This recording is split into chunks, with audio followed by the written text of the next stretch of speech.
All right, welcome everyone back to the Gentleman's Wrestling Podcast, episode number 21. I'm here not just with Jason Ounpraseuth, but I'm here also for the first time in history of this podcast. An actual guest is on the show. And joining us is Brandon Thurston of Wrestlenomics, of Patreon fame, of Buffalo Independent Wrestling fame, trainer to future AEW legends and stars. Brandon, how's it going? I'm good. It's great to be with you guys. I've known of Jesse for a long time. We've talked a few times over the years, and Jason's been doing some great work on Wrestlenomics.com for me. So it's great to talk with you guys here. Yeah, Brandon, you used to use the pen name Brandon Howard Thurston, correct? So Howard is my middle name. Yes. And you want the explanation? Well, it's a fancy writer name. I know that is to use it? your well, no, to use your middle name. Like I feel like if you really wanted to maximize it, you'd use the first letter of your first name and then your middle and last name. So you would be B Howard Thurston. That's like the real classic. But yeah, what was the impetus of that? Well, I was being an independent wrestler. Well, I guess I still am. And there's like the thought of, well, I wanted to write, I don't know, in general, and eventually ended up writing stuff for Voices of Wrestling. And I was like, oh, do I want people to like Google my real name is Brandon Thurston. That is Brandon Howard Thurston is my full first, middle, and last name. But I was like, do I want people to be Googling Brandon Thurston and find like my thoughts on the business? And so I was like, well, let's just use the first and middle name. And we'll see how that goes. And this thing sort of unraveled into what it's become when I've gotten involved with Wrestlenomics and everything. And when did I start to use both? Shortly after I was not writing as much for Fightful anymore or something like that. I guess I just decided, let's just, brand it all as one. And now you have Wrestlenomics tights. I do. I have the Wrestlenomics logo. I haven't worn them. So I've had one match since the pandemic now. And I wore the other gear that I have. But yeah, I have wrestled a couple of matches in the new gear that has the Wrestlenomics logo on one side, a Grappler's Anonymous, which is our wrestling gym logo on the other side, and a lot of other graphics that a good graphic artist drew up for me. Have you ever used the Wrestlenomics mug as like a foreign object for interference? Because I feel like it's waiting to happen. Yeah, it's where is it here? There it is. There. Like you can't get someone like distract the ref and clonk someone with it. No, I've had people like half jokingly suggest sort of integrating. Well, you should. I'm waiting. I guess maybe they haven't really yet, but I'm waiting for somebody to be like, you should be like a stats guy and come in and like have all. For one thing, it's almost like even though both of these worlds, this like wrestling media world I'm a part of and this independent wrestling world, like these two worlds are largely unaware of each other. As I've started to wrestle for Beyond and stuff, now I think they were starting to get some people who were aware of me, what I was doing, writing online and stuff. I did notice somebody shout something catcalled out of the crowd about Wrestlenomics last Saturday, but it's the people who read my stuff about the wrestling business probably don't care. A lot of them don't care a lot about me being an independent wrestler and vice versa. But no, I have not used a Wrestlenomics mug as a foreign object yet. I did notice that your Wrestlenomics co-host Chris Gullo made the ring announcement for your return match. He was I think he went the very dramatic route. He went very much went the pause between the Brandon Thurston part. That was very interesting choice from Chris Gullo. He's been ring announcing for a long time, so I don't know what his methods are. I guess did you watch it? Have you seen the video of it then? Yeah, because I heard it was up on IWTV, and so I just decided to check it out. Cool, that's awesome. Yeah, I don't know. He's a ring announcer. He probably knows what he's doing. Yeah, I was ribbing him that that his introduction was the reason why I got unexpectedly booed on Saturday.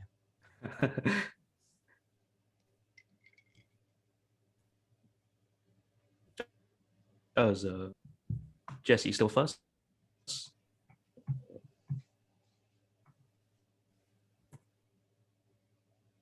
He's just staring at us. Looks like he's still. I think. Okay, yeah, I think he just put himself on mute.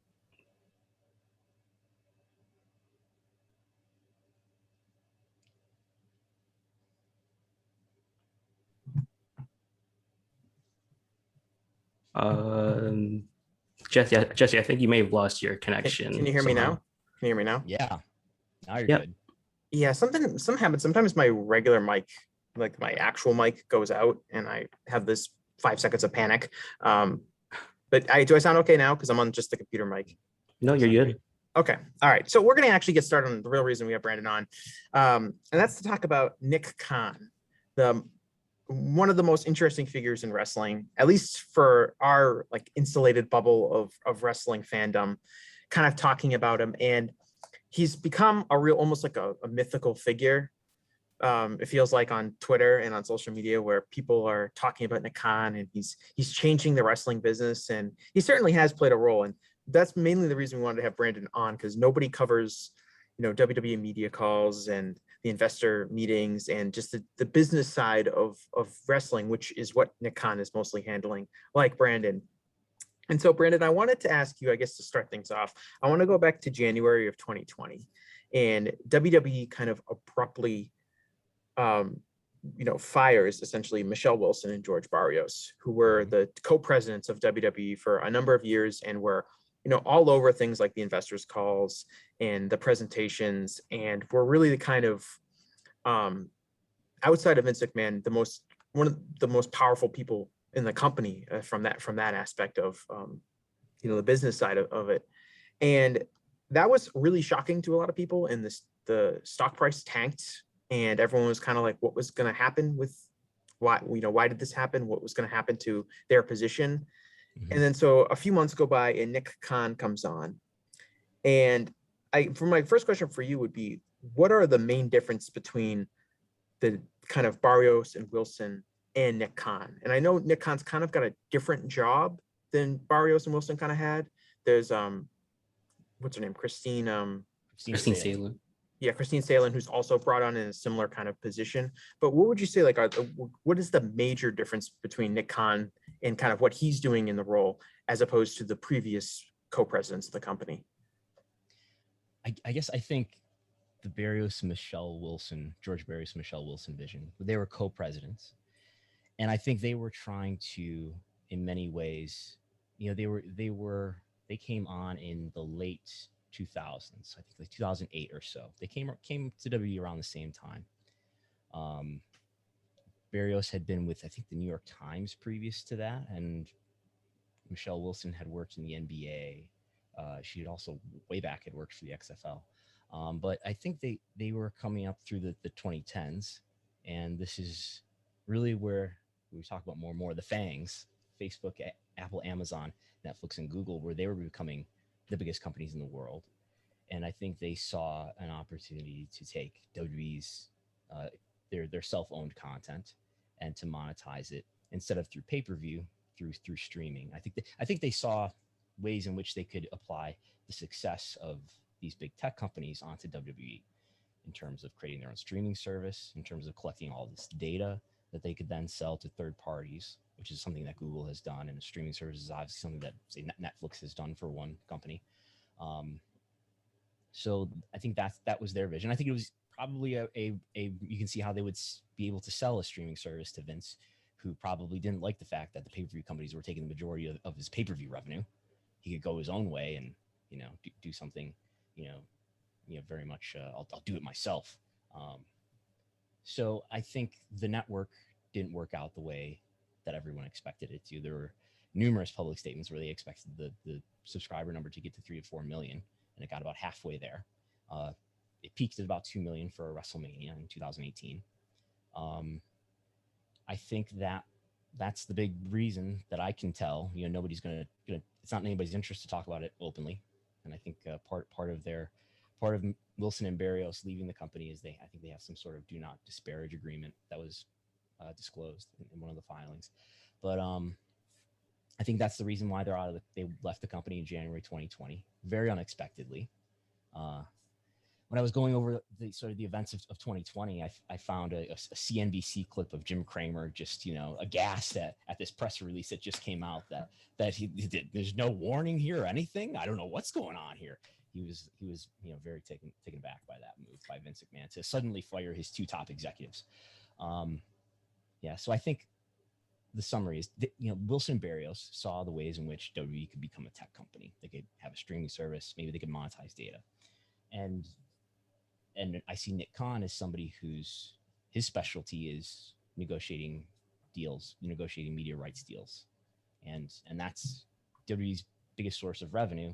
And it's probably their biggest opportunity for future revenue too, is to continue to grow those media rights values over time, in which the most popular content that's left has a smaller and smaller audience, but it sort of becomes more rare and more valuable. The most highly ranking programs, pieces of content, become more valuable over time, especially if you have to consume them live. So yeah, I think when Barrios and Wilson were let go, Barrios was before they were both elevated to co-presidents. Barrios was just the CFO, and Wilson was the marketing and revenue officer. So I sort of look at it as WWE replaced two people with three people, in that the CFO role was taken over by Christina Salen.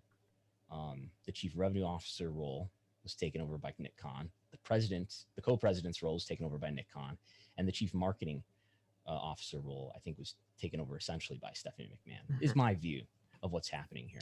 Yeah, well, you can tell Stephanie seems to be a much bigger presence on things like the investors call than she was, pre-bar, during the Barrios and Wilson days. Definitely. Yeah. She would chime in sometimes, but now she gets to run down a whole highlight reel of everything they've done with advertisers and business partners, I recall. Yeah, and I think you mentioned like the Barrios and Wilson model was kind of like, let's turn WWE into Google, or let's turn them into Amazon, and obviously who wouldn't want to be one of those companies, with collecting data and using the WWE audience as leverage. But you hear Nick Khan, he says, we want to be Marvel. We want to be producing all of this content that then can be monetized and sold to, if you're Marvel, it's TV studios, movie studios, theme parks, merchandising, all this kind of stuff. It's interesting kind of shift in what the company is going for. Yeah. I think a great piece of information about what does Nick Khan think is that Colin Cowherd interview he did. I think that was after WrestleMania, right? Where we got the first really long form, other than the earnings calls, which are more prepared and so forth. But we got a lot of insight into what his thinking is and how he views the business. Yeah, I think his vision is to not just monetize through media rights deals, which, by the way, before he ever worked for WWE in 2018, he's the one who was heavily involved in helping WWE make their deals that they currently have with NBCU and Fox. It sounds like it was kind of his idea, or he was very much involved with the idea of not just selling Raw and SmackDown to one partner in NBCU, which it had been held by for many years, but splitting it off, sort of like the NFL splits their rights off across many networks, and sell, rather than sort of thinking about like selling it in bulk so that this business partner can get it at a lower price for them, but to sell it piecemeal, or at least to sell it in two different parts, one over here and one over there. And by doing that, by selling Raw to NBCU and Fox to SmackDown, they made a lot more money, and they're making a lot more money today and for the next few years of these deals than they would have otherwise. It's probably I think it's even in, when I was doing some research about it, it's even in the Hollywood Reporter, that they were looking at getting something in excess of $300 million average annual value for Raw and SmackDown to NBCU, and somewhere along the lines they decided to shop SmackDown on the open market, and they ended up going to Fox for 205. So it's 205 for SmackDown, 265 for Raw. That comes to a total of 470, whereas they would have gotten somewhere in the 300 range average annual value in millions of dollars by splitting the rights off. But yeah, I think Nick Khan sees that there's an opportunity to monetize IP, and whatever that means. We've seen that exemplified so far in the A&E series that have happened, the biography and the Most Hidden Treasures series on A&E. There was I forget the name of it, but through clues that have appeared on LinkedIn, they put together some sort of WWE talent agency that appears to have been short-lived. The person who was in charge of it has some sort of description in their LinkedIn work history that says something to the effect of, I worked for WWE to work on this team, and it was unexpectedly terminated after. Terminated is not the word, but it was unexpectedly abandoned or disbanded, I think is the word that they use. So it looks like Nick Khan probably wanted to, and I'm sure still wants to, but wanted to make WWE sort of into a talent agency.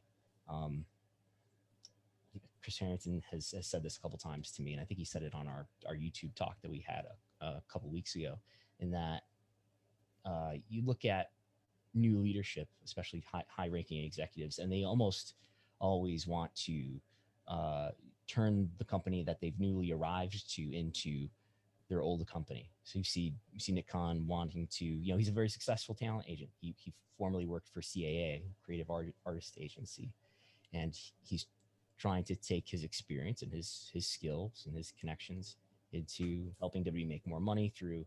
I think the idea was that they were going to monetize their talent, to get their talent booked in various ways, and I would guess that had something to do with getting everybody off of Twitch and YouTube and all the third party and Cameo, and getting everybody off of the third party video properties, so that those things could be dealt out. And we have seen Cameo come up with a WWE deal where they've listed like 6 WWE superstars that you can get Cameo from. So rather than God forbid allowing the talent to get that money directly, it's part of a deal for WWE now. Yeah, it's sort of interesting because we're sort of like in a wait and see type of approach for all these like sort of IP sort of series and stuff. They're all like in development, or they just got announced. I think you mentioned this before, like even like Stephanie McMahon, she like announced a book a couple years ago. We haven't really heard any updates on that. Or like Paul Heyman was to write a book as well, but like deals haven't really seen any more development other than that. And so it's kind of interesting to see where these go, like whether that East, whether this new United States Vince McMahon series will actually make it to air, or whether it'll just be stuck in development like many other projects. Yes, we have a Vince McMahon Netflix series on the way, or Netflix documentary on the way, produced by Bill Simmons. And now we have a Vince McMahon limited series supposedly on the way. It sounds like the Netflix documentary will be easier to make. The other announcement that we've gotten more recently about Blumhouse shopping around a Vince McMahon limited series, that sounds like just something that they're shopping around that they haven't even started to produce. I still have Lady Balls. I pre-ordered it. I'm waiting for it to arrive. Yeah. Didn't they renamed it though? I haven't looked this up yet. So I had completely forgotten about it until you actually mentioned it on like a week ago. Yeah. That they had done this. I had forgotten about the Vince McMahon movie, the Pandemonium movie. Yeah. Starring Bradley Cooper. I had completely forgotten about it. And then I remembered, and I kind of remember there being like a story where like she was coming out with the book, but then they basically announced that it wasn't going to be happening like this year. It was going to come out next year. And there was like a reason for why it was going to come out the following year, which of course didn't eventually come out, but I'm blanking on what the actual reason was for that. I don't know. And I wouldn't, I'm skeptical of whatever public reason they gave. I mean, I don't know. I don't want to speculate too much, but it's conspicuous that, it might have been right around the time of like the Khashoggi in Saudi Arabia incident. I might be wrong, but the timeline sounds kind of right. But I kind of remember there being like, oh, yeah, there's a lot of heat on WWE, so we're not going to release this book, because they wanted it to be like a big deal. It wasn't going to be just like a little book that came out that they would, sell like on the side. It was probably going to be like they wanted it to be a New York Times bestseller, probably. Yeah, I'm seeing articles from 2016, August 2016. So that's well before the Khashoggi deal. Stephanie McMahon reveals the new title of her book that is not going to be Lady Balls. I don't know. And then I've also seen posts for August 2020. That was the new release date. Obviously, we're a year past that, and it's still not come out. So to get back to Nick Khan, one of the things that I found interesting about kind of what we hear about him, and what kind of rumors we get about him, is what his actual job is in the company. I think that what we know is that, he's really familiar with TV rights and negotiations, and he was really responsible for the Peacock deal and kind of the closure of the network and shifting that over to Peacock. But we also hear about him, talking to talent. He's calling them and telling them they're fired. He's negotiating a deal with New Japan so Daniel Bryan can go write New Japan. There's all this kind of info about what he's doing, and it seems like very different than what like George Barrios and Michelle Wilson were doing. And I was kind of wondering if you knew any more about like what his actual role is within the company. Is he exhibiting kind of more far-ranging powers backstage and than just president and negotiating TV deals? I'm skeptical that he's as involved with talent as he's made out by some to be. Is that true that he's calling talent when they're released? I have not heard that. I thought during the release, maybe not calling it, but I thought that he was being used as like the bad guy in the most recent releases, but the releases before that, where he was like Nick Khan was the person who was like taking the heat for the firing, because Vince doesn't take heat for firing people. It's someone else, and that you wouldn't hear that about George Barrios, right? No, I believe that Nick Khan, I believe that the talent believes that, it's because of this new leadership that we have, and he's changing everything, and he's pushing Vince to do this and that. Mm-hmm. I believe talent believes that. Do I believe? I believe maybe that Vince and Nick Khan and others are having meetings and saying, well, how can we make this company more profitable? Well, let's cut some of this talent that we're paying maybe millions of dollars a year, and we'll be more profitable if that happens. But I don't believe that he's like has specific plans to cut certain people or anything like that. It is very much different than I guess I feel like he's more in touch with the actual in-ring product than Barrios was, which isn't saying much.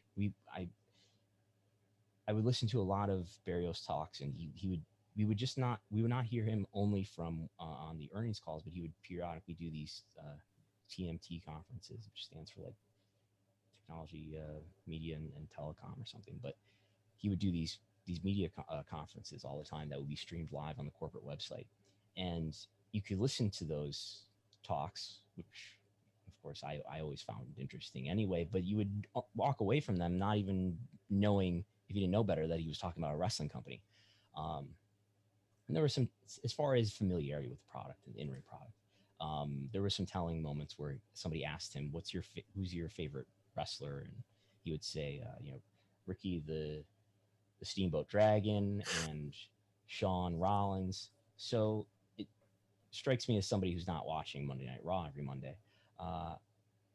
And Nick Khan has said, at least says that he watches SmackDown. He said in an interview with Alfred Konuwa for Forbes that he was watching SmackDown via the Fox app, and he's liking how Drew McIntyre is doing.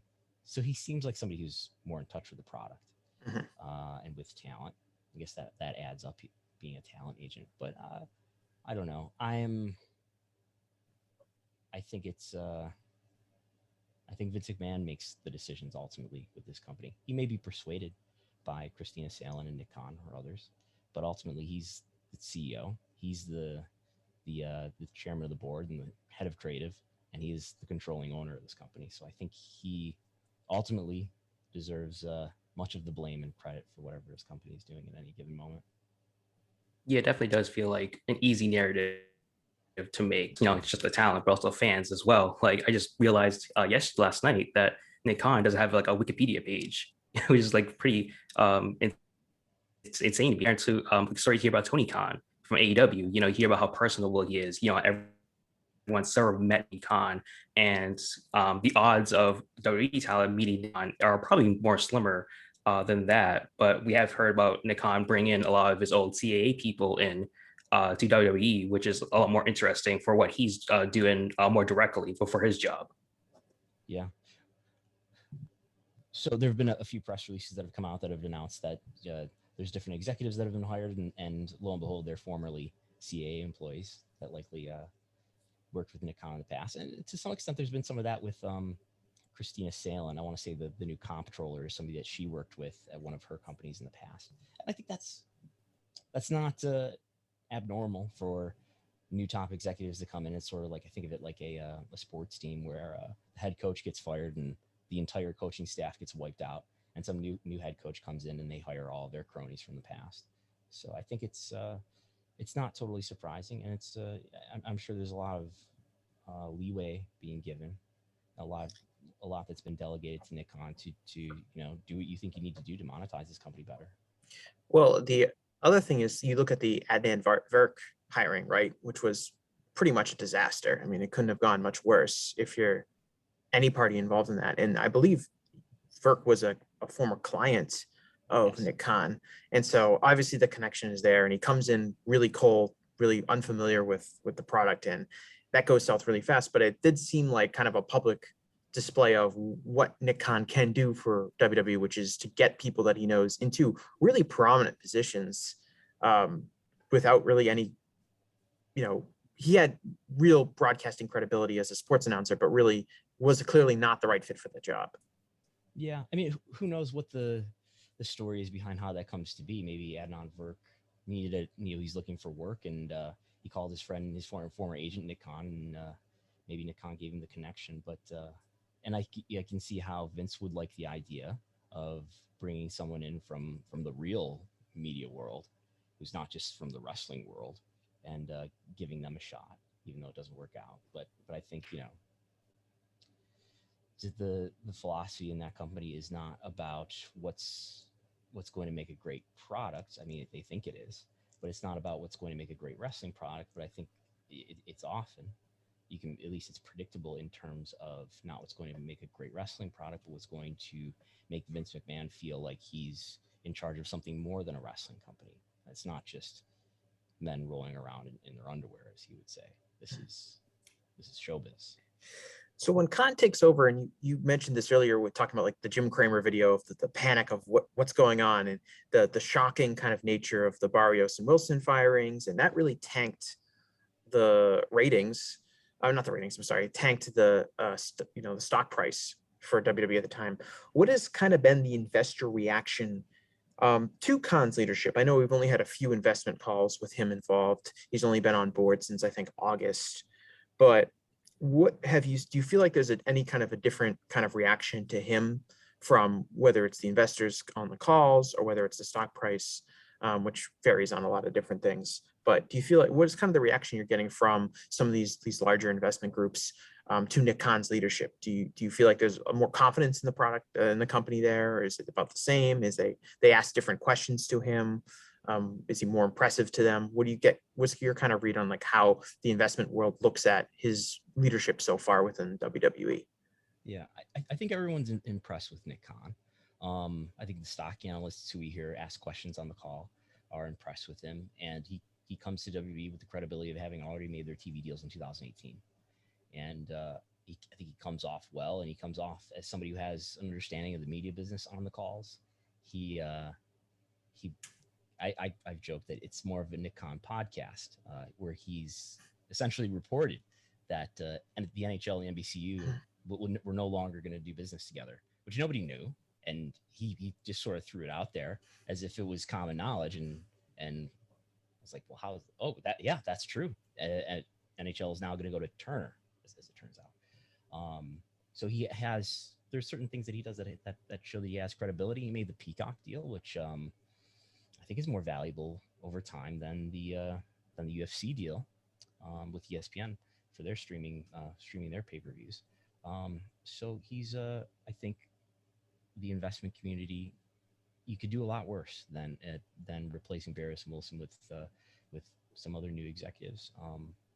I think everybody's pretty happy with him. Well, he comes across like a lot more personable. Yeah.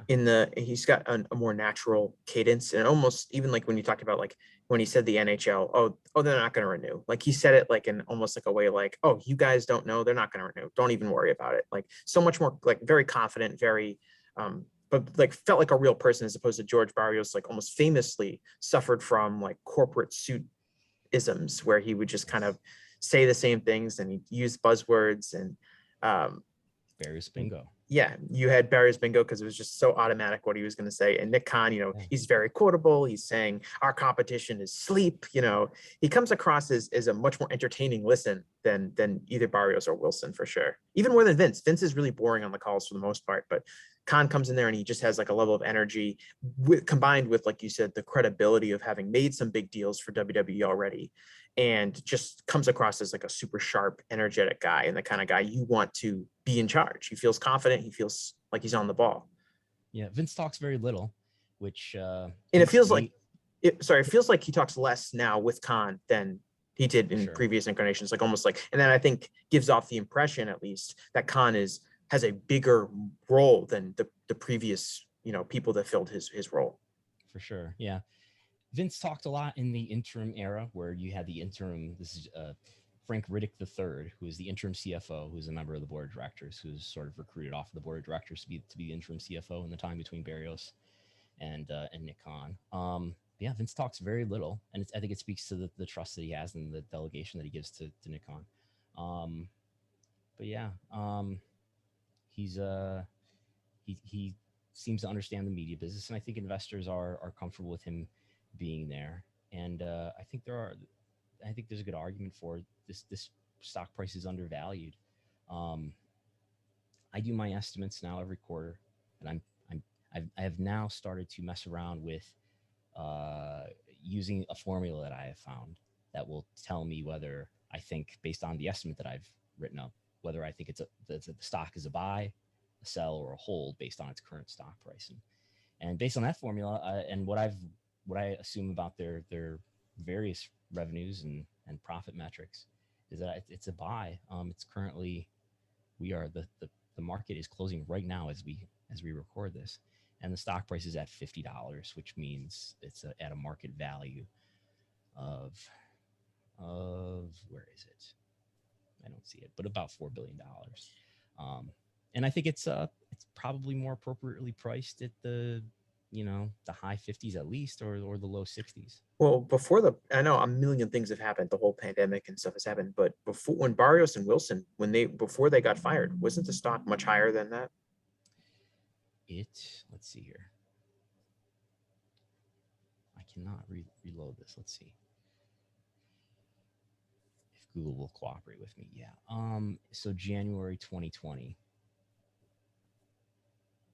If I take January 24th is a date that I can hover over, it was $59. So yeah, it was higher then than it is now. It took a big tumble at the beginning of the pandemic, and it has never fully recovered. Right. Yeah. So there's a lot of factors that go into the stock price beyond just confidence in Nick Khan, obviously. Yeah.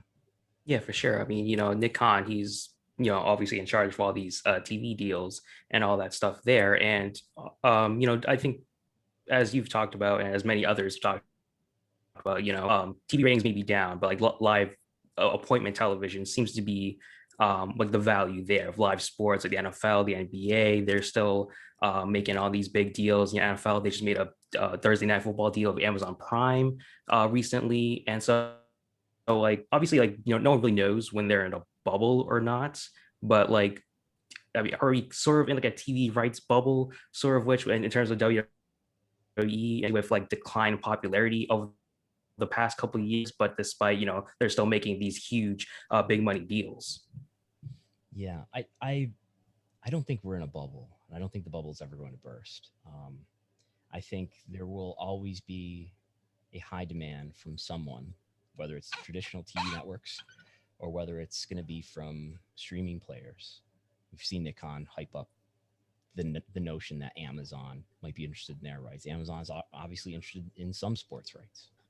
He's hyping the idea that Apple would be interested. The notion is that if the FANG companies, the big tech companies, come in and start bidding aggressively for sports properties along with the major networks, that'll drive the value of sports rights up. But whatever the case, as time goes on, yeah, cable is going to continue to decline, and streaming is the future. But cable is still, while it declines, a very profitable business. As people may know, your cable subscription is expensive, and your streaming subscription, at least per service, is pretty cheap. Peacock, well, Netflix is very profitable, but Peacock is not profitable at all, and they don't expect to be profitable for years. So I think there is going to be a handoff to some extent over time, where whether you get something like where Raw is available on the USA Network and you can watch it optionally on Peacock or something like that, I think this will all work out eventually for the content producer like WWE, assuming that their content continues to be highly ranked in terms of its popularity, in terms of the demand that there is to watch it. Meanwhile, WWE's popularity has declined, and I believe I think I've shown data to argue that it has declined worse than the rate of television overall, and it's declined worse than many other live sports programs. But it's still pretty popular. I did a stream last night, sort of showing how the ranking for SmackDown, let's say, for one thing, has, if anything, climbed up over the last 12 months. Is not slid down, even though viewership has probably fallen for SmackDown over time. And even though AEW may come along and be a more popular product, I think that's an X factor. I don't know what's going to happen in the months or years to come, as far as does AEW become this product that is really seen as super popular and more prestigious than and more popular than WWE. I don't know what happens then. Well, it seems to me like when we talk about AEW's competition to WWE and media rights and everything that goes into that, a big part of the media rights is, being prestigious name, having legacy viewers, having an established name that everyone recognizes. People that don't know anything about wrestling know that WWE is a popular form of entertainment with their fan base. Mm-hmm. And even if AEW has a year where their key demo rating is significantly better than Raw's, will that have the same kind of impact at the negotiating table? Because you can make an argument that, okay, you guys are popular for a year. WCW was popular for a few years, and then it went out of business, 18 months later.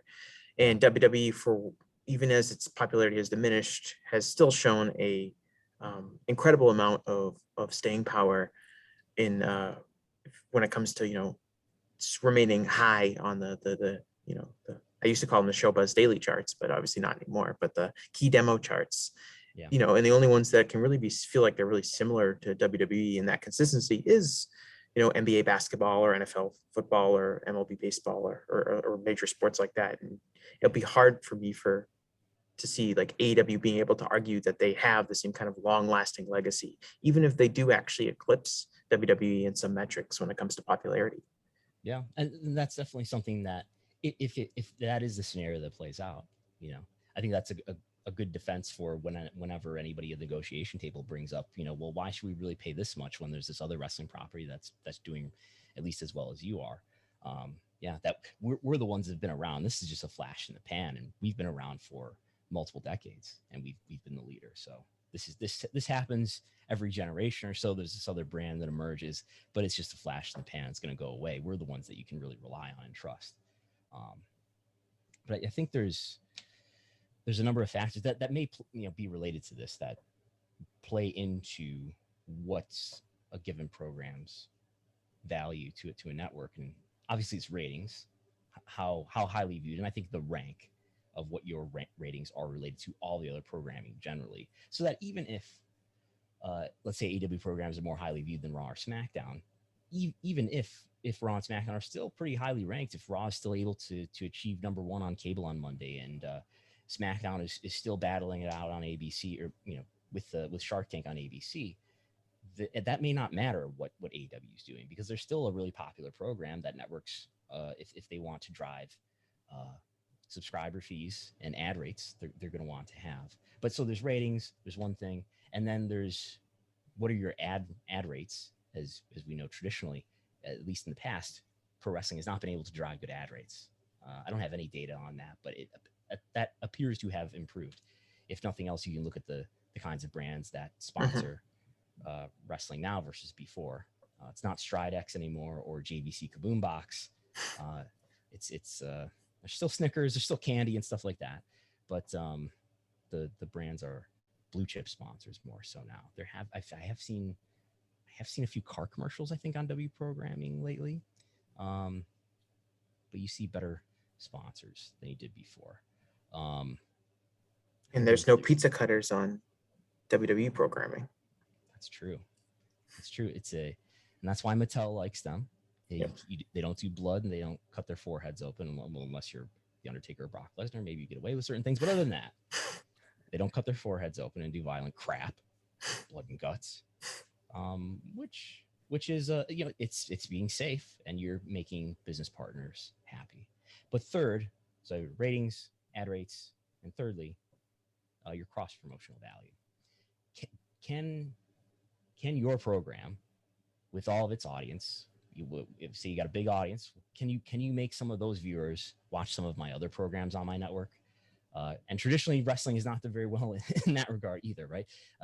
Silk Stockings and La Femme Nikita and all the programs that have followed Raw on USA over the years. But big success exception though, UFC Ultimate Fighter. Yeah. But you're going far back to talk about that though. Which again, this is WWE, so if you're going to talk about success, you're usually going to have to go pretty far back. But yeah, Chrisley knows best. Not doing it for you. No, but to that point though, you do see the E Network is an NBC Universal property, and they've there's obviously been cross promotion and cross talent across Total Divas and Total Bellas, and Ms. and Mrs. is on the USA Network, so that's there too. And Ms. and Mrs. has done pretty well. The last season did. And you see that in AEW too, where you see Cody appearing on the Go Big Show or whatever it's called for TBS. And you see Snoop Dogg show up on AEW Dynamite because he's on that show too. Well, they have the Cody and Brandy show, right? Is that going to be on TNT or TBS? I think it's on TNT. The Roads to the Top is Cody. He's on 3 nights a week. It's the Cody Network. Yeah, and there was a job posting that came out a couple days ago. Some sort of job, but it refers to there being something like 4 other series in the works or something like that. We'll talk about it this weekend and I'll actually quote it. But yeah, I feel like you see that a lot when these new releases, when they sign people to contracts, you hear like really, really big numbers being thrown around as far as like the amount of content that's going to be produced. And I wonder what the track record is for that content being ultimately produced. I saw one yesterday where Trey Parker and Matt Stone, the South Park guys, signed a contract with CBS Paramount for like Paramount Plus, and it said they have 14 original movies coming between now and 2027. And I don't think that they're going to be writing 14 original movies between now and 2027, but I feel like you see that a lot with like just really big totals are thrown out, and I don't know like if there's like contractual obligations that they have to hit those, but sometimes I feel like those numbers are inflated when it comes to these kind of deals. Yeah, for sure. Yeah, so I guess all that was we're sort of talking domestically, but like obviously AEW, they've signed a new India deal with Eurosport, and WWE have continued their efforts in India with Superstar Spectacle they've done recently. I'm sure once things open up, they would love to start a performance center in India. When that time comes, I'm sure that will happen. So I guess how do you see W's global growth going, especially with not just India? I'm sure China, they would like to get into that business as well. UFC have certainly made a lot of roads through China, and they've I've seen some growth there for them at least. Yeah. So India is now their number 2 TV market. It's exceeded the UK as of their WWE's most recent TV deal. WWE has its deal with Sony for $50 million per year.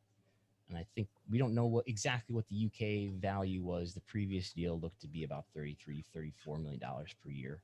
And the new deal that they got when they moved away from Sky and are now on, what are they on now? They're on BT Sport and Channel 5. That appears to be either a lateral movement, maybe even in some ways a step down. But anyways, India has exceeded the UK for them. I don't know what other markets there are for WWE to continue to grow in. I don't know that the answer for how you grow internationally is all that different to how you grow domestically, in that you create stars that people care about. I think Barrios was very interested in India and to some extent in China too. And it's something that he talked about a lot. And during the Barrios era, we had a Jinder Mahal title reign that wasn't received well, and didn't. They went and toured India with him as the champion, and I think maybe it was just before. I think he actually lost the title. Right, he lost the title, and then he lost. I remember they went to India. They were supposed to do 2 shows, I think, in New Delhi. Exactly. They only did 1, which means that they didn't have a good enough attendance to run 2 in theory. And Jinder Mahal lost. He did the big JOB to Triple H in the main, and that was pretty much it for Jinder. But yeah, that was an experiment that didn't really work out as far as targeting the Indian market, which is funny because it kind of, the whole Mahal thing kind of reminded me of like the roots of the WWF, which was, let's find an ethnic star and push them, so then the fans of that ethnicity will come in and watch. It's Argentina Rocca, it's Bruno Sammartino, it's Pedro Morales, it's Ivan Putski, it's these people, and they tried that with Jinder, and I don't know if that works on a global stage the way it works on a territorial stage. Yeah, I guess Great Khali became a really big star locally in India because of what he did in WWE. But yeah, it's I think it has to be somebody who is able to achieve a certain amount of appeal domestically and globally as well. And there's other smaller things that you can do, like continue to produce content with localized languages and things like that. Nick Khan has talked about going to Latin America and to Mexico, and he, in his interview with Colin Cowherd, referred to 2 companies in Mexico. He's clearly referring to AAA and CMLL, and he said, not that we want to acquire them, but we think that there's an opportunity there to put the WWE spin on wrestling or lucha libre. And I think I told somebody after that, I think that WWE will have a hard time doing that. I think it has to be, it could be done maybe, but I don't trust WWE to do it well. I don't trust WWE to understand the wrestling culture there. And I don't trust WWE to understand the difference in the wrestling style there. The same as I would feel about them going into Japan. And you remember just before the pandemic, there were rumors that WWE wanted to maybe buy a company in Japan and wanted to, I think maybe they were supposedly going to buy all Japan or something like that. Noah, I thought was because then Noah ended up being, sold as the kind of package deal with, I think it's a Bima, is like the company that owns DDT and Noah. Cyber Agent. This huge company. Yeah. Yeah. So yeah, I don't know that WWE would be able to navigate the politics and the different wrestling style and the different wrestling audience. Maybe if this was a company with different leadership, and I don't know. I just don't trust a company run by Vince McMahon who seems to want to be in anything but the wrestling business. He wants to pivot away, has tried many times. I don't know that I trust that they're going to be able to figure out a wrestling culture that is evolved independently from their world. Well, they've made, I feel like they talk about a lot is the market they talk about is the Middle East and Africa. And obviously they've made a kind of a unique deal where they're getting a lot of money out of Saudi Arabia, but there's been a lot of talk about the TV deal for the Middle East. In Africa, they've, had some success pushing, Kofi. They've had Kofi Kingston, obviously, as a legitimate person from Ghana, win the title and bring the title back home and all that stuff. I don't know, again, how much one of the problems with the third world or developing nations, and this is a problem in India where everyone is fascinated by the amount of people that are there, but the ability to extract money from those people is very difficult. And I know a lot of, whether it's, the NBA or movie studios and companies are all very interested in India because 1.3 billion people, but as far as getting, extracting money from them, because like you said, like the Sony 6 deal in India is one of their biggest, is their second biggest TV deal, but they have very little success with things like streaming the WWE network in India relative to, how much they're getting from the TV deal.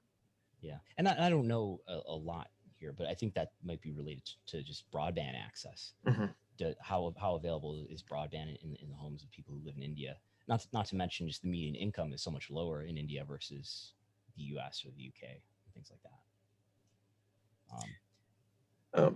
Something I wanted to ask about Nick Khan, and the way he's talked about is he's reshaping the company, he's doing all of these things, but at the same time, he's a corporate executive who has worked with a lot of different companies. And while WWE is a large company that I'm sure can pay him a very good salary and offer him some very intriguing options, he's also going to be a guy who's going to have opportunities for other, big companies and Fortune 500 companies and companies that are going to want his negotiating expertise and companies that want him to, talk to their investors and that kind of thing. Does he seem like a guy who's going to be around for 10 years? Is he going to seem like, does people talk about him like he's, Vince McMahon's new son, and that Vince McMahon is, and I wrote an article saying that he's his new son, but that was tongue in cheek. But people talk about like he's going to be the guy who's going to take over for Vince. He's going to be part of the succession plan. Does he strike you as someone like who's going to be like a Kevin Dunn, where he's going to end up just working for the company for a long time and accumulating a lot of power backstage? Or does he seem like a kind of guy that's going to be like a lot of other corporate CEOs, which is he's in this good job for 3 or 4 years and then he moves on to another high paying job and a different challenge? Well, he has an employment agreement for 5 years. So if he wants his entire bonus, he has to work there for 5 years. So I see him working there for 5 years from August 2020. So that would be August 2025, I guess. But it would not surprise me at all if he goes on to do something that is more prestigious. Maybe starts negotiating NFL rights, maybe some other major media property. He's not somebody who's come up through the wrestling business, obviously. Now, and these executives, now granted, Vince does seem exceptionally pleased and trusting in him. But a lot of these executives kind of cycle out and turn over pretty quickly. We saw a lot of different executives Vince burned through when it came to the W Network. Barrios and Wilson lasted a relatively long time compared to others. But Nick Khan seems to be a different kind of executive. I would expect him to be around for 5 years, and who knows who may try to acquire him after that.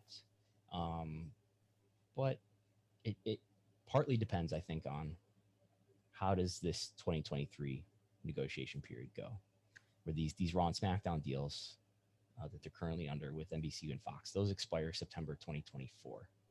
So that means those deals will probably, if previous terms are any lesson, these will probably be completed about a year and a half in advance of their expiration. So that puts it somewhere that would put announcement. If it's exactly like before, they'll put the announcement in about the spring of 2023, and negotiation happening, I don't know, maybe a year prior to that. It depends on how that goes. I lean towards thinking W can still get at least a moderate increase in their TV rights values. And if they do, that's great. W makes even more money over time. And that's probably good for Nick Khan. If they don't, then if it's disappointing, then maybe that doesn't bode as well for Nick Khan. But then again, we're talking about 5 years, I guess 4 years at this point. He's been there for a year. 4 years from now, at which point Vince turns 76 later this month. At that point, 4 years from now, he will be about to turn 80. And who knows what his health will be like. He seems to be in fine health for somebody of his age, as far as we know. We're not getting medical updates on Vince McMahon's health, but I don't know. I would lean towards expecting him not to be with the company 5 years from now.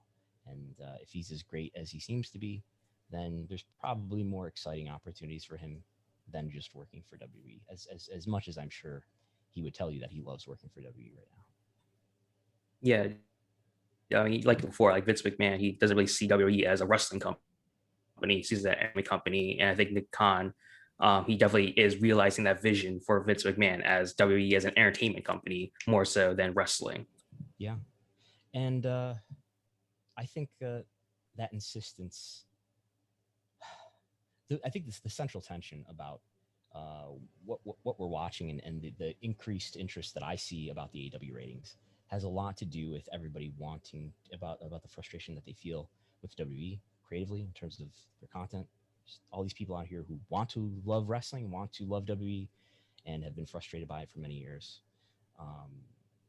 And part of the problem with WWE's brand is that they just refuse to embrace themselves as wrestling. And I think Vince, like I said earlier, he's tried numerous times to pivot away from being wrestling. to the point of just languaging it as something else. We're not in the wrestling business. AEW is not our competitor.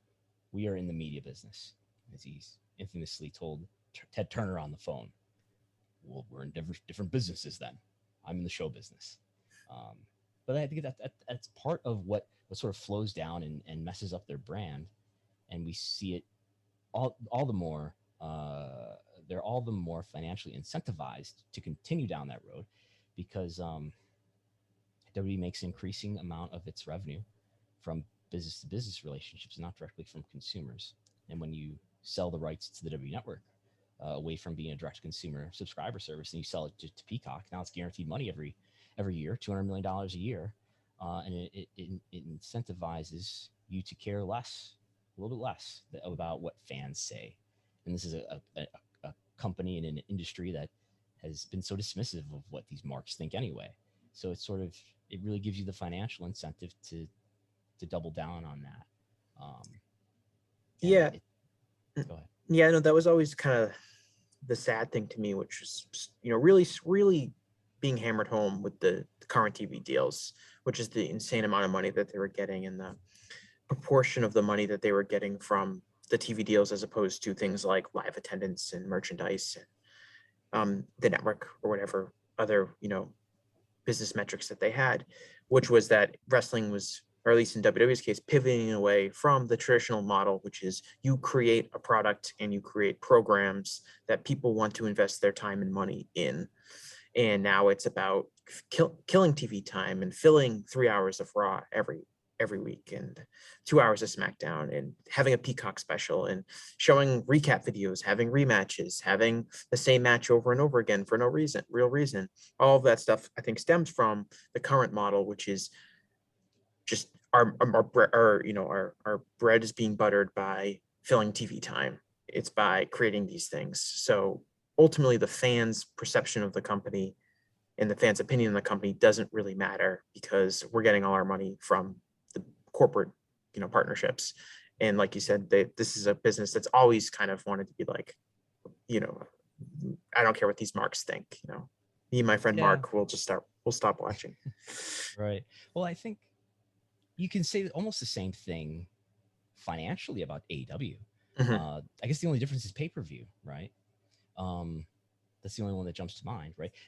Well, with AEW, I guess the big difference to me would be that AEW is still trying to establish itself as a brand that a lot of people are interested in, and I think that they're like, in that way, AEW's week-to-week viewership, which is creating a track record of viewership, is more important than WWE can afford to have a bad week or they can afford to have a bad month because they have such an enormously long track record of rating success. And I think that because AEW is still trying to establish itself, it's a little bit different, but it is the same thing. AEW could, run an entire year's worth of shows without any fans or very limited fans and still, remain a solvent company because they're making all this money off their television contracts. Yeah.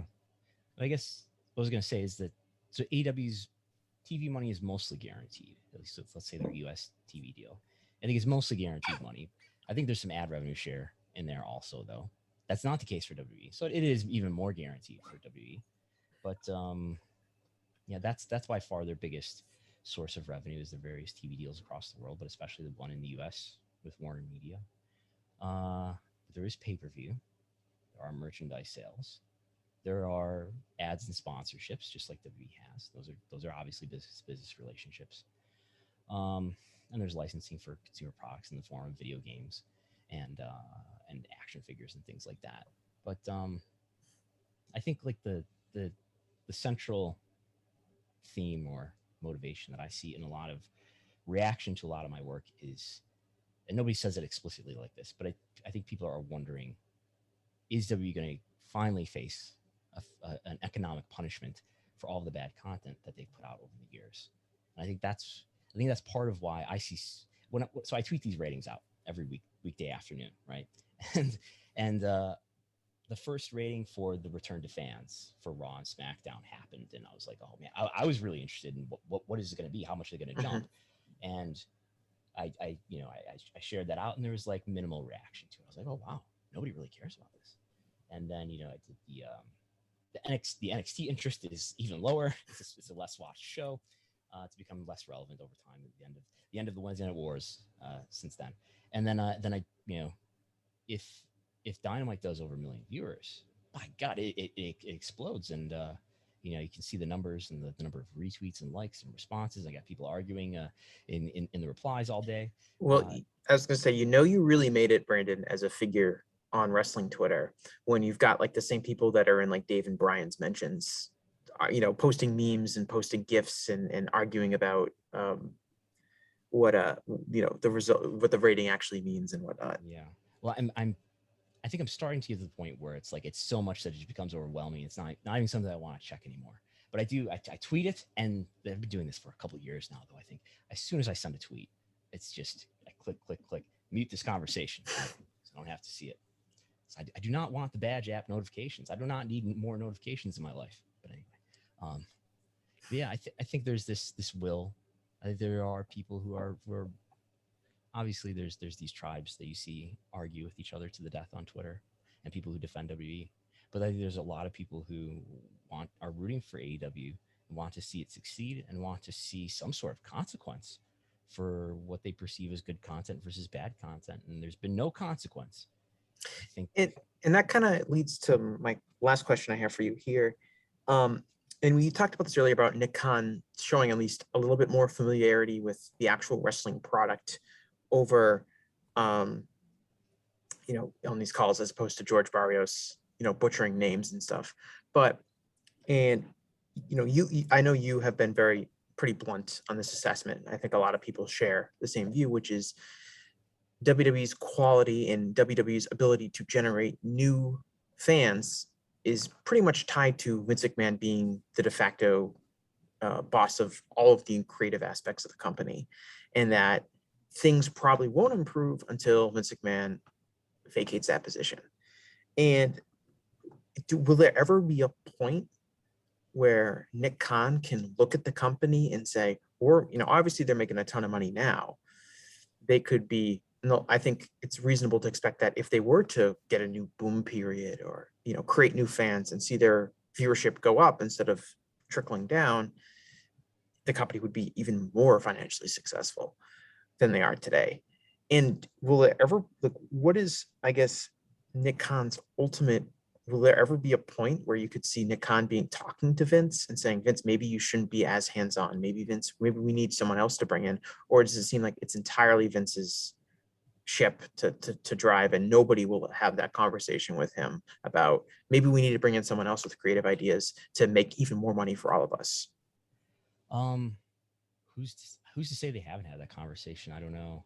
I think there are people in that company who feel that way, that feel that conversation should be had, and hold that belief that if Vince delegated his head of creative duties to somebody else, that the company would be better off. There are people in that company who believe that. Obviously, there's talent who leave and say that, but I believe there are additional people who believe that as well. I have said as much to certain people in the company, so they've heard it, at least from me.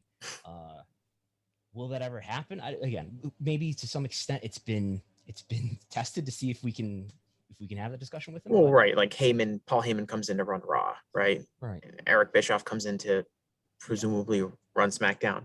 But if, like, does Nick Khan even care? I mean, what's Nick Khan's incentive to even care about that? Because I think some people want to say, hopefully Nick Khan realizes Vince is the problem and he'll get rid of Vince. But if Nick Khan's seeing the company continue to generate record amounts of revenue, does he care that the product isn't that good? Does he care that, you know, fans don't like the product, or that, you know, some metrics are declining downwards, as long as the company's still making a lot of money? It seems to me like something he wouldn't care about, as long as the company still continues to churn a bigger profit year over year. Yeah, I think as Nick Khan would say, there's two things there. I think that he could, as you kind of touched on earlier, he could be making, instead of $1 billion deals, he could be making $2 billion deals if this product was more popular, because the content was better and did a better job of creating stars and promoting good storylines. And it doesn't. So I think they're making less valuable deals than they would otherwise, because their audience is smaller because of that. But the other thing is, does he care? Should he care? I guess if Raw and SmackDown start to slip in rank, yes, you should care, because that's going to weaken his ability to make these great deals, which is what he's supposed to be the master of. That's yet to be seen, though, and that the rankings are not trending downward. Maybe we live in a bubble to some extent in terms of understanding how much people are disliking the product. Certainly, there are people who are disliking the product to some extent, but there's still on linear TV 2 million people who are watching SmackDown at the moment. On average, throughout the course of the program, there's almost 2 million people who are watching Raw, and you know, it's we haven't seen this huge fallout yet. We're talking on Friday, so we'll see tomorrow morning what the overnight rating is for SmackDown, and if this return to touring has become old enough yet that it starts to slip back down to the Thunderdome level, like I think it will within the next couple of weeks. Should he care? He should care, but how much can he do about it is another question. And at what point does it become really urgent? Not yet, but maybe someday during his time. Do you think he'll even have the knowledge to understand that? Because one of the, I think, frustrating things about listening to the investors call as a fan and quasi-analyst is the investors are never like, Vince, how come this happened? How come this booking decision was made? Right? Because they don't really care about that. They just care about the Middle East TV deal. Most of them don't watch it. Yeah, like they don't really want to care about that stuff, and it's kind of frustrating to wonder that, because I wonder if they're even aware of the possibility that the company could be making a lot more money if someone else was in charge. But it's almost the opposite. Some of them are. Some of them are. But it seems like WWE as a corporation has an opposite kind of feelings about that, because they have the whole I forget what it is. You'll definitely know what it is, but it's like this whole clause that says if something were to happen to Vince McMahon where he'd be incapacitated, it's okay if we didn't meet our goals, because the company is really, a lot of these people seem to be afraid that there isn't anyone that can do Vince's job. It's listed as a risk factor in the annual report. Yeah, we're supposed to list all the risk factors so that investors know that these are the contingencies, of the bad things that might happen. And Vince dying or becoming incapacitated is one of them, because he is our head of creative. Right, and that seems to me kind of an interesting proposition as far as what could be done in the future. And I also am one of those people that believes that even if something were to happen to Vince, there's no guarantee whoever steps into that role is even better, because it would seem to be a very fractured environment there. Yeah. And I had more confidence a couple of years ago that Paul Levesque, if something happened to Vince, that Paul Levesque could take over, and pretty quickly things would get a lot better. But I've lost some of that confidence lately. Well, go ahead. I don't know what the succession plan is. Say something were to happen to Vince, I would assume that Stephanie and maybe Paul would inherit his Class B shares. Paul definitely would not. They would probably go to Linda, I would think. Oh, okay. And then he could have a will that says something. Yeah, that's what I said. We don't know what the. But and I'm sure Vince McMahon has a living will. I would just naturally, it probably would go to the spouse, right? And then Linda would hold them, and things wouldn't be any different in terms of who controls. Vince would be out of control, but I don't see the Class B shares playing a huge role. Once Linda is not around, then I don't know. Does half of it go to Shane? I don't I don't know. Well, but even so, you can own, even if let's do this. I've never thought about this way. If half of the B shares that Vince currently holds go to Stephanie and the other half go to Shane, he owns like something like 80% of the voting power. Neither one of them own controlling power, so I don't know how that plays out. It's not like it's not like one or the other suddenly has control of the company. Stephanie would have more control because she does already have a lot of B shares, so she would have greater control, but she wouldn't have 51%. Mm-hmm. Well, that's what I think about when I think of the succession plan. If Stephanie were to gain greater control, that would obviously help Paul Levesque's case, in theory, to kind of take over Vince's role as a creative. Yeah, I think there's no question that Paul Levesque would be the head of creative. But on a related question, I feel like a few years ago we had that question, like, oh, something happened to Vince, Triple H would almost have to take over because who else would be qualified for that role? because Triple H has been groomed almost for this role, and he's, in, training school with NXT, kind of getting his hands at running everything. Mhm. But in the last 2 years, we have seen, uh, uh, a figure for Wrestling Observer board poster run his own wrestling company to pretty high success. And does that draw into the idea that maybe we don't need someone specifically handpicked from WWE's environments to achieve success running a product?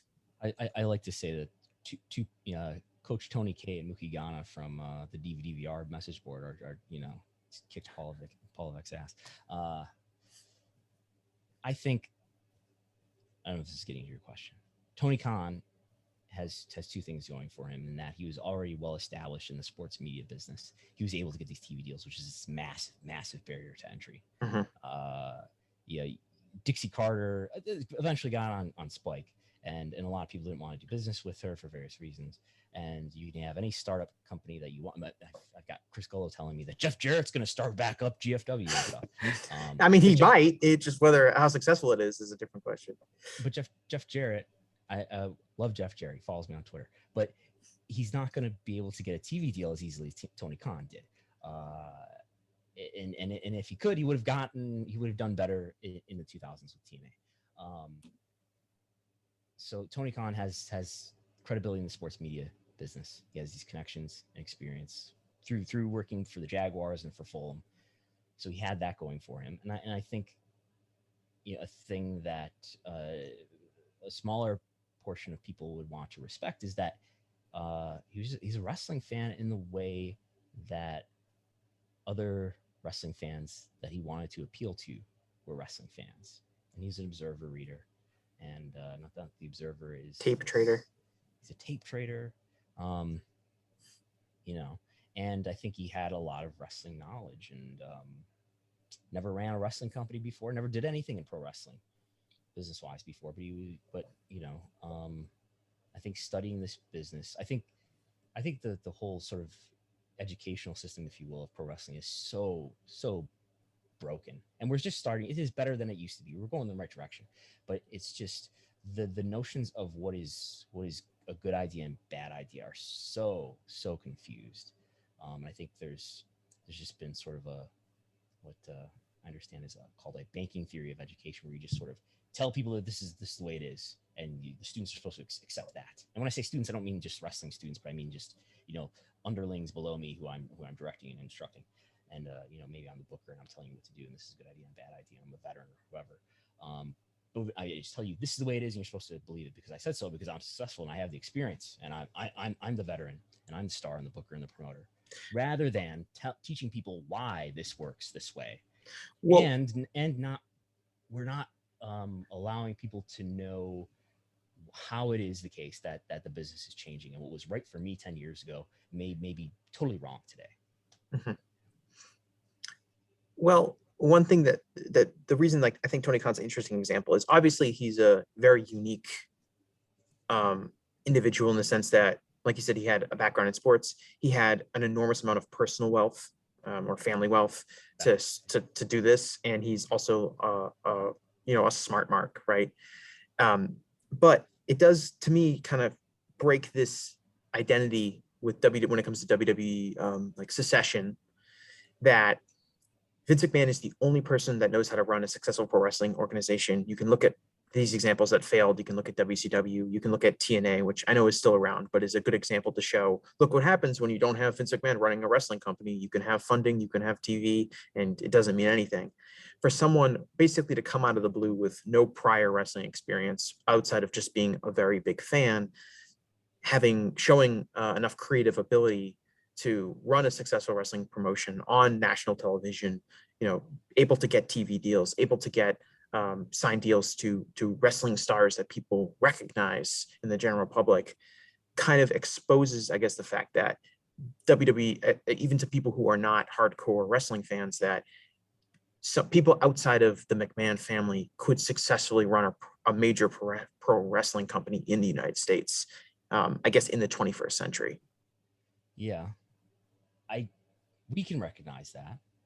I don't know that anybody in the media business super cares about that. I don't know. I do have there is one stock analyst who talks to me sometimes about AEW, who covers WWE, and is very interested in what AEW is doing. But I don't know that there's a great deal of awareness about it.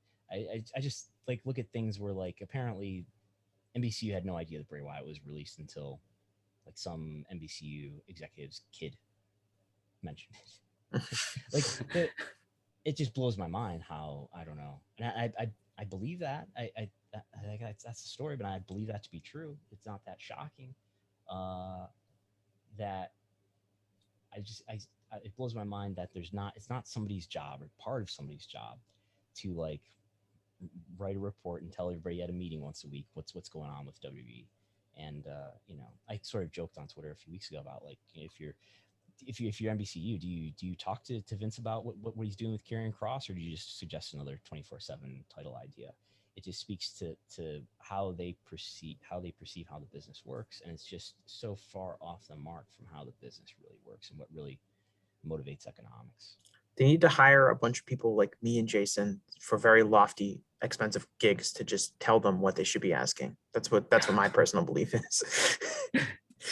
But yeah, that's interesting though, because obviously, every time there's a sort of big release cuts, unfortunately, we've seen a couple over the past couple months. The wrestling people always talking about a sale with WWE, but obviously the business people, they're not really talking to people about that. And even the stock price doesn't really take a fall when someone like Braun Strowman or Aleister Black get released, or now Black, they get released. It's kind of an interesting dichotomy there, like you just mentioned, that the business people aren't really paying attention to the more wrestling related stuff like wrestling fans are.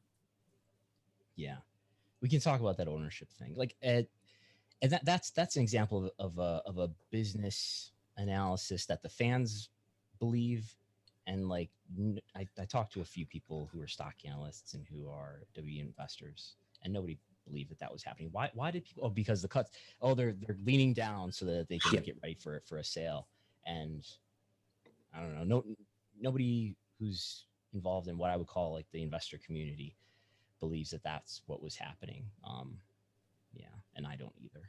Well, there was an interesting nugget in the Observer where Dave said that with Bray Wyatt being released, like the toy people and stuff were like, "Whoa, this guy's being released!" Because they didn't know about it, so they have to pull everything from the stores and whatever. And also they were wondering, like, we sold a lot of this guy's figures. Why is he being released? He's one of our top 5 action figures or T-shirts or whatever your different merchandising deals are. The company not really, like you said, it's not just the TV networks, but it's also these other business partners that are like, they're not looking at it like, oh, Bray Wyatt, what do you mean? He was a big star. He's great. I loved his promos. They're saying, well, this guy was clearly a business mover for us on our end. Why is WWE just kind of dropping him out of the blue? And there could be a million reasons for why, Bray Wyatt was released. We don't know them yet. But it is a kind of interesting business practice. Yeah. I mean, I guess I believe that Bray Wyatt was among their leading merchandise sellers. But I guess I don't believe that he was so far ahead. I don't believe he was like, I don't know. I bet Roman Reigns is number 1, or maybe when he's around John Cena. What I'm saying is, like, I think you could tell those business partners, well, he was an upper level guy, but I'm Vince McMahon. I'm going to create a new star. This happens every once in a while. Right. It's nothing new.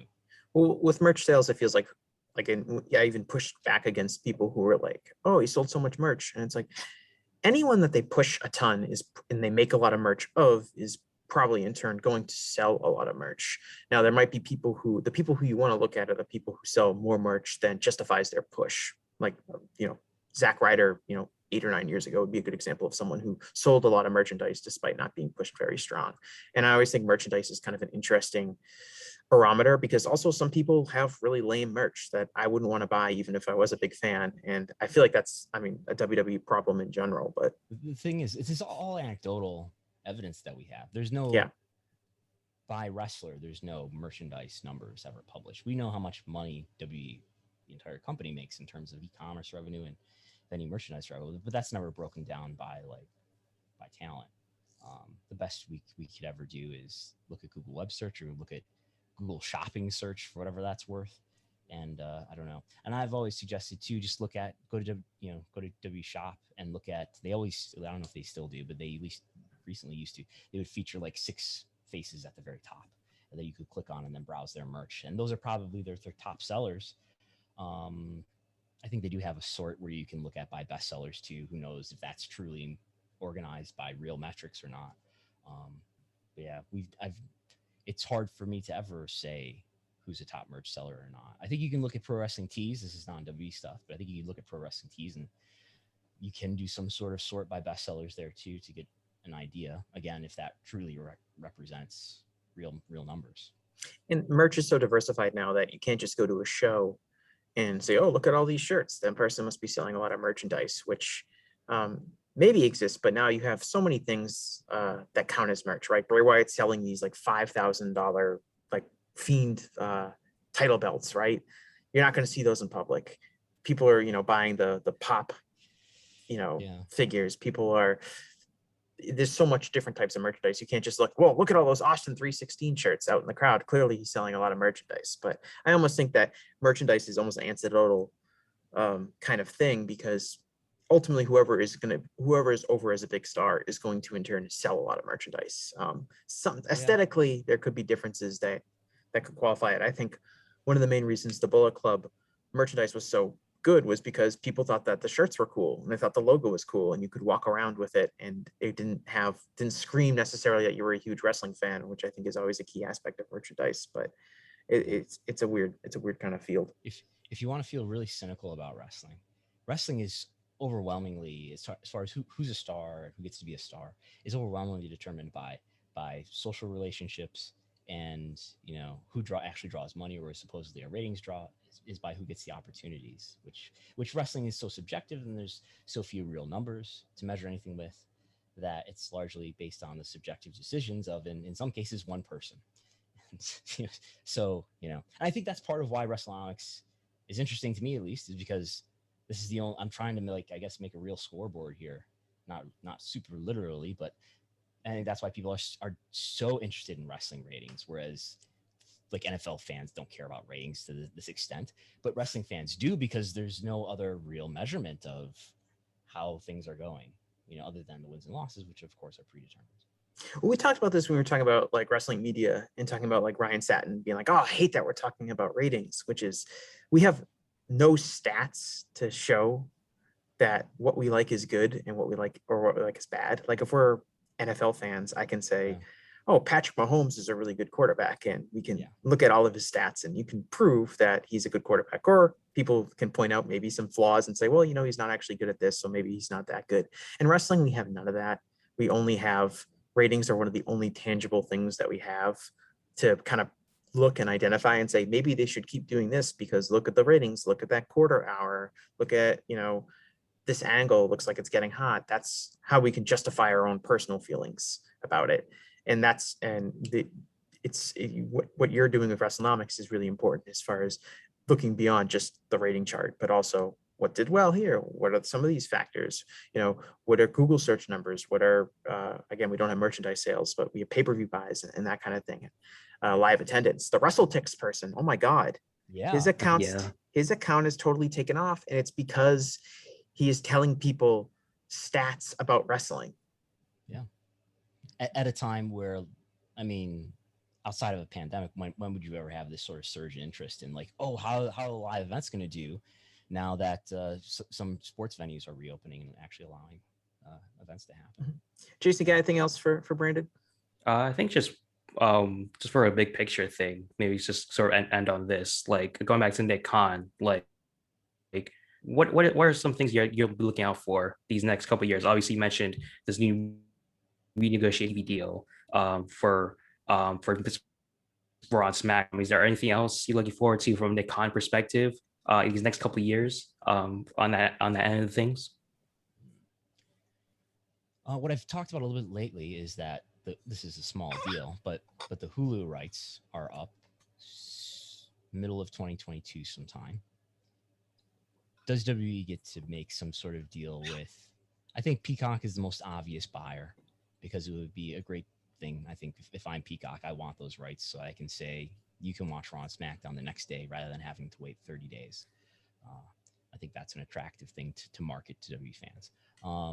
But maybe WWE is able to, and I'm told there's massive interest in these rights, for what it's worth, by people who have interest in these rights having massive interest. But does WWE get to make some sort of deal maybe with Amazon for this? Or is there some sort of other tech suitor that then later, when the big live rights are up for rebid, maybe you've already got a relationship, to it.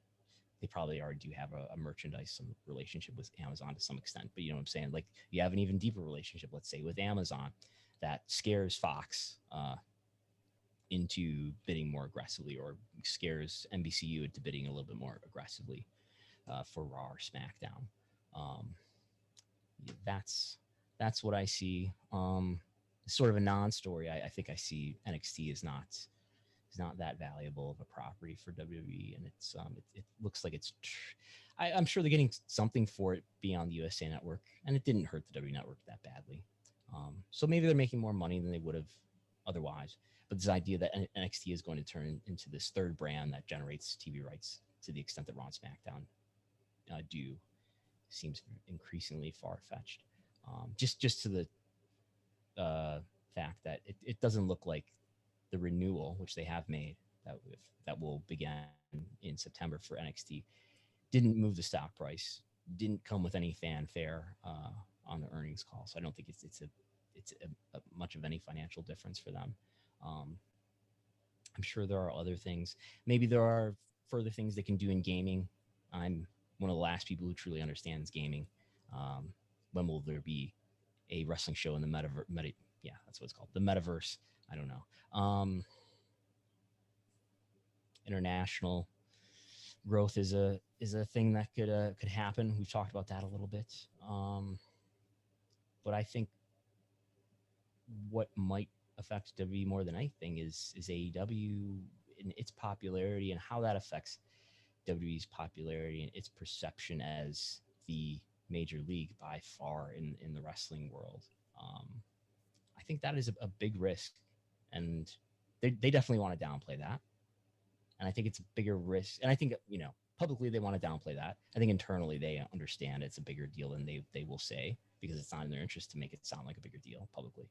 But I think it's probably an even bigger deal than they admit to themselves and understand internally. Do you think Nick Khan's influence at all spills into how they handle AEW competitively? As far as it seems like since he's come on, which would be last August, right? It seems like WWE has been less interested, I guess, in formal, very obvious competitive moves against AEW, right? They're no longer overpaying, talent that they don't really want. They're, I think you can look at what NXT's counter programming completely changed, after the Survivor Series 2019 angle. Do you think that Nick Khan has perhaps brought kind of the idea that said, and you mentioned earlier, like AEW can be doing really well. It doesn't matter to us because we're doing really well anyway. And who cares, Vince, if that, this guy's also doing wrestling and you want to be number one, or you want to be the only person doing wrestling, and you don't care if this person's shoehorning them in. Who cares if we're making billions and billions of dollars? Do you think that kind of practical approach may have an impact on WWE's, I guess, like more outward aggressive moves? They're still internally probably making some very aggressive moves towards cutting off AEW, but it does seem like since Nick Khan kind of came on, there's less of a aggression outwardly or publicly towards AEW. Yeah, I think there's something to that. There's less stockpiling of talent. Obviously, they've started to cut a lot more wrestlers, including Braun Strowman and Bray Wyatt, who are top stars. And I think the move of NXT from Wednesday to Tuesday, I had made the argument that I think some people in WWE agreed with that. Why are we putting NXT against AEW and sort of sacrificing some of its viewership when we could be growing that brand on a different night and promoting all the products downstream that are related to NXT, from ticket sales to merchandise or whatever? Thing is though that hasn't really worked out that well in terms of TV viewership. This on Tuesday night they're not NXT is not doing that great despite not going. They're doing about the same of what they were doing before.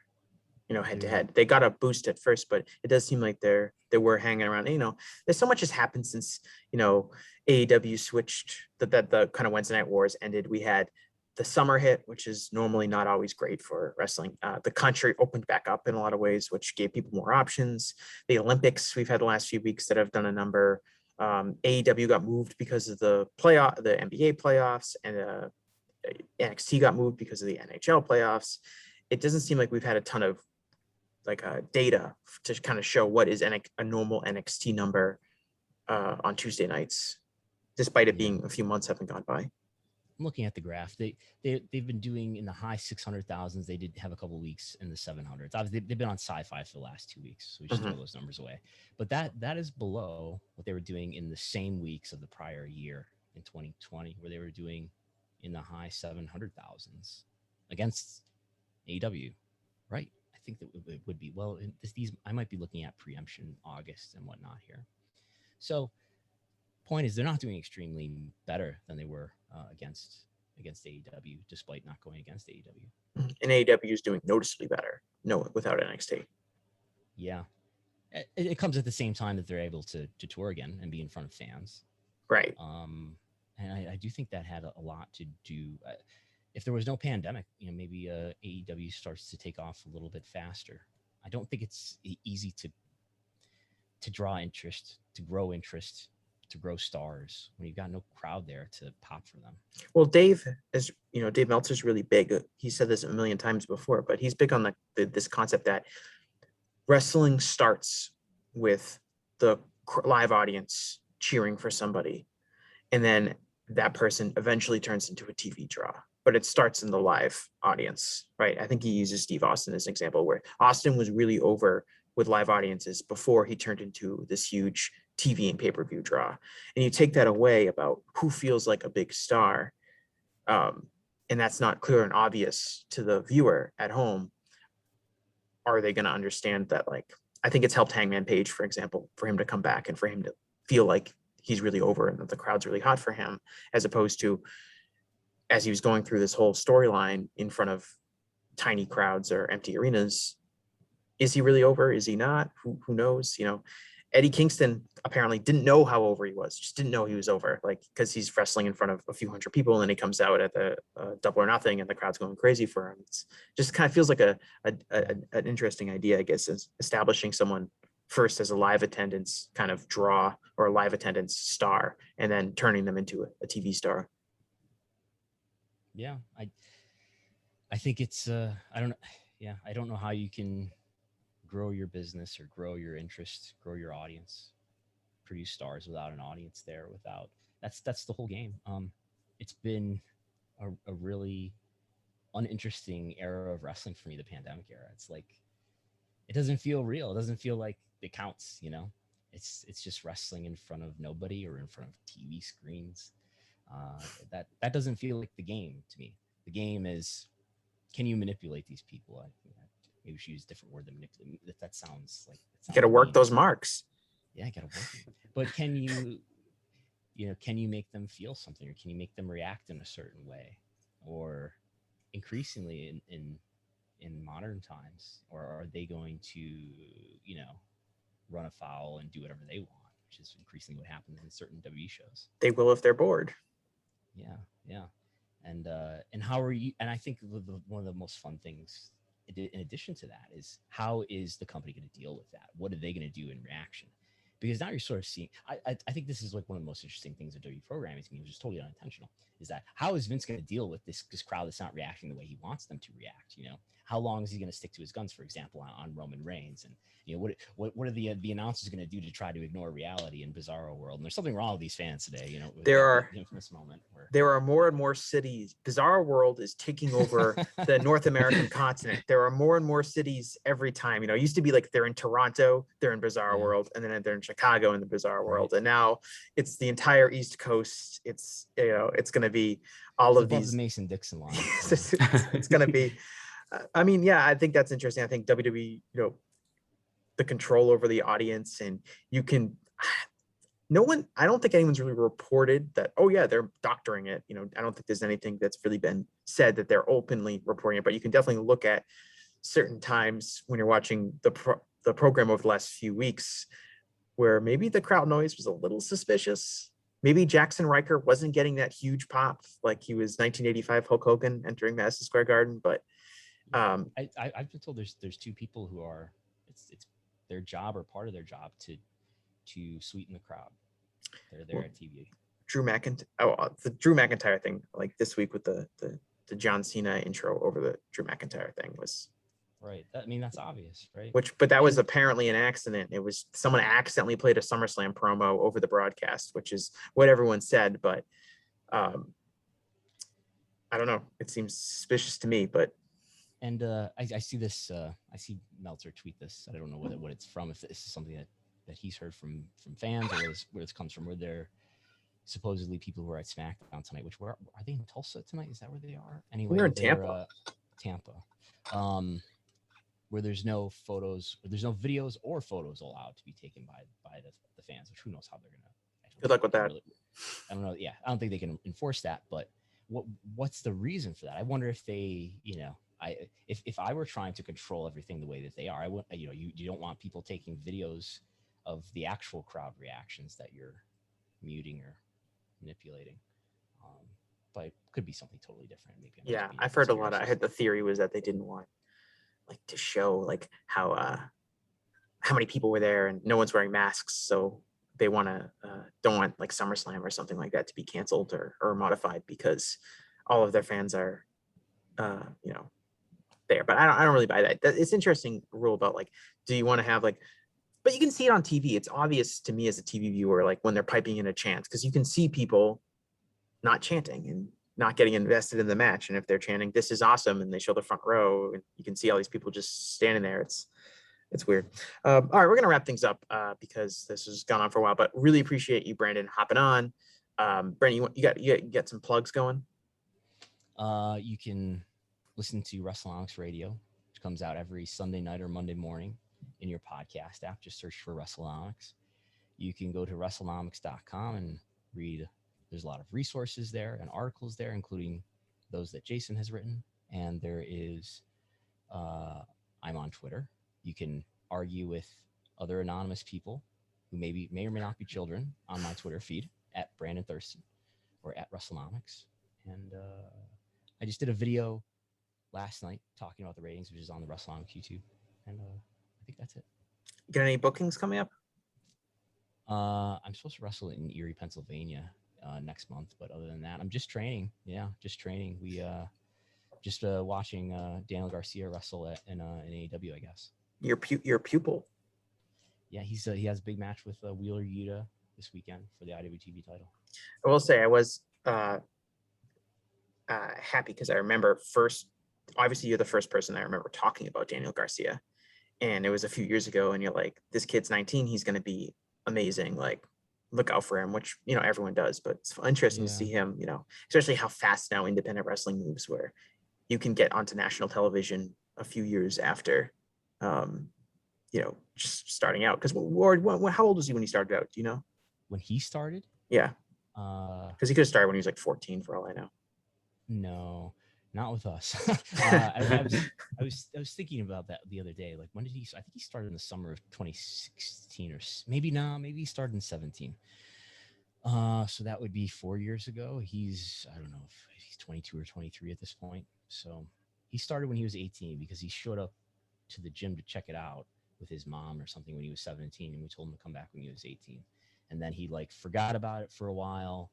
And he had already turned 18, and then his story is that he was running.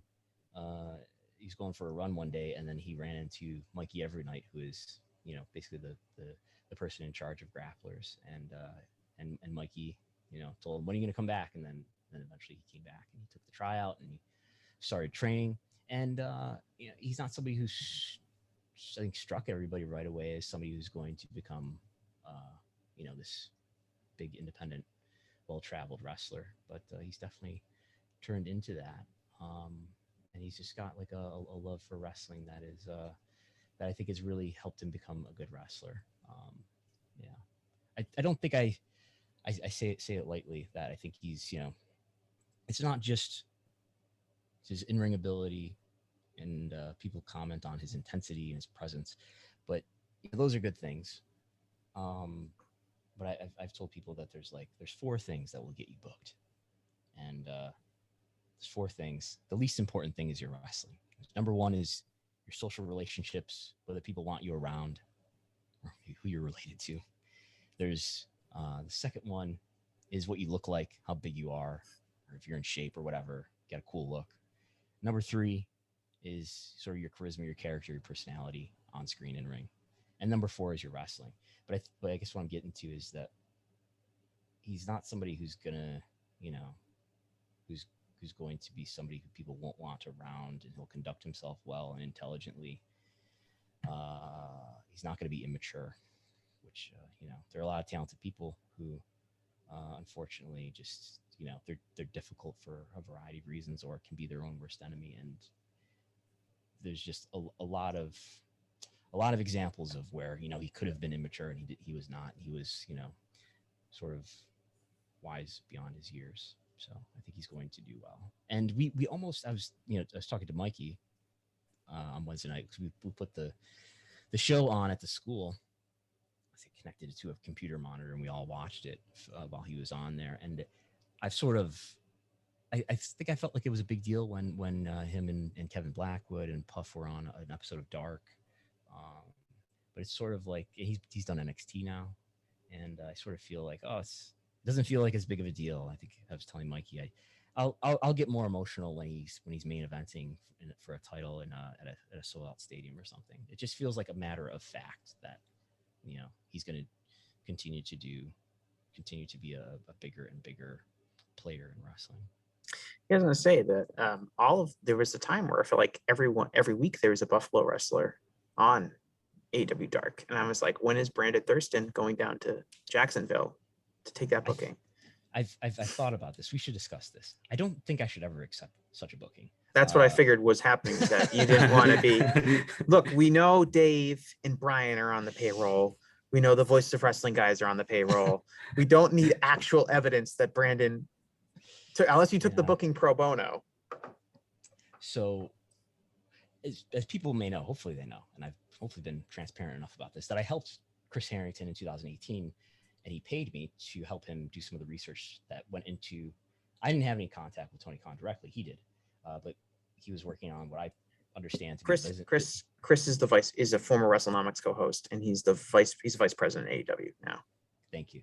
So when Tony Khan secretly wanted to do AEW, he reached out to Chris Harrington, and I guess he started to put the business plan together, and I helped him do some of the research for that.